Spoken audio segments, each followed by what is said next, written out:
Reggie, what do you advise to the youth, especially girls, young women, how they can engage in conservation, and where do they start? Where, you know, what can they do to engage in conservation, and especially marine conservation, to get to know all these species and learn about them, interact with them, participate with them, like.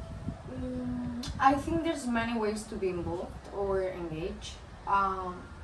One very simple advice that I would say is to watch a lot of documentaries of natural history, read articles, leave social media apart, and like look for concrete articles of something that you are a little bit interested. It can be plants, it can be birds, it can be marine mammals, it can be an ecosystem. The second that for me was the most important one, and it's still the most important one, is to be out there. To be out there and find yourself falling in love with nature. Nature is so powerful, more than any, lover that we will find on earth. Like, nature can give us all the feelings that you can imagine, and the only way to really fall in love with it is being out there and understanding dynamics, understanding different, journeys, different seasons, different threats, different individuals, animals, concrete animals, no? This dolphin, this whale, this orca. How you can get involved, there's many ways. From getting involved on regenerative tourism expeditions, being surrounded by a safe environment where you will be like taken care, and you will be involved with people alike and with animals and communities. It's a way to start, maybe like tasting which type of environment or location or weather or species are you looking for to be more involved, because of course it's not the same to work with lions in Kenya or like elephants than with dolphins in Baja or gray whales, no? Or than jaguars in Costa Rica.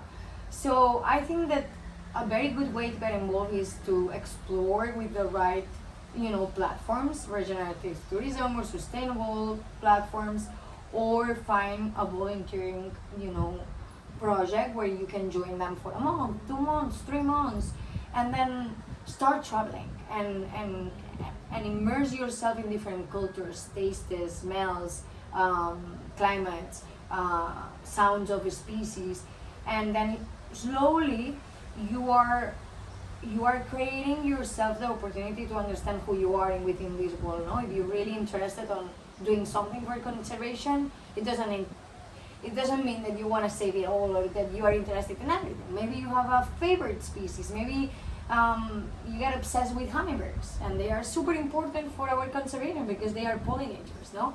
So I think it's getting out there, reading, watching documentaries, also attending congresses and conferences. There's many conferences where you can attend as a attendant, and you pay your entrance and you get to meet so many different people in the industry.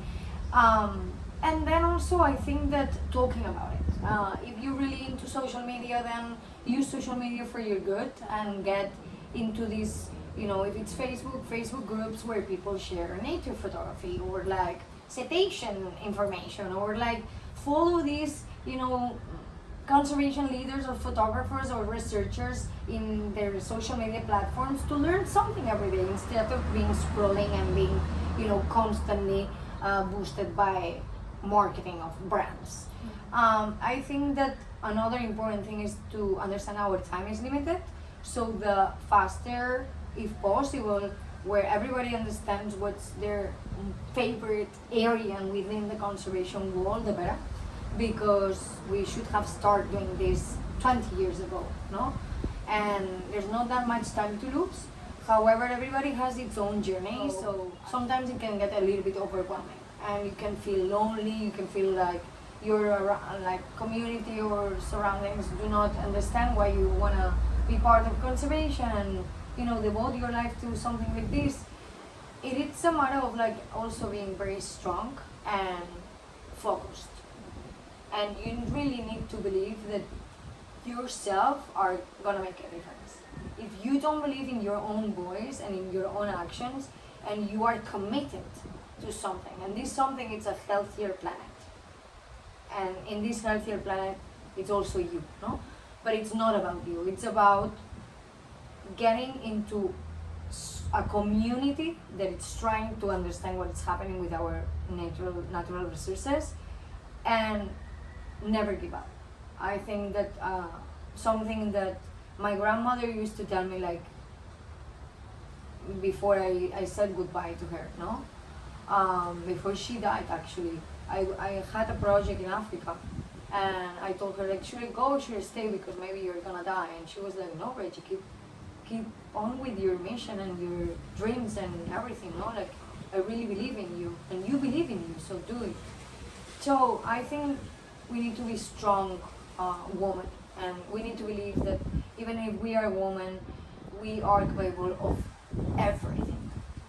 And I never think that I have something ahead in the line that I'm not capable of doing it. Never. Like, I always believe if I can imagine something, I can make it happen. So I think it's a strength, focus, constant absorption of information, sharing with people alike, and trying, getting out there and falling in love with nature. It's the best advice I can give anyone. Well, thank you, Reggie. And well, you're a very strong woman, and you are very determined, outspoken, and so I hope that your story will be an inspiration for everybody, and especially for young women and the girls out there who wants to, pursue a career that, will take them this journey that you have experienced so far. And I wish you many, many, many more beautiful experiences. Thank you. I hope so too, and thank you so much for this opportunity too. And I love you so much. Muchas gracias.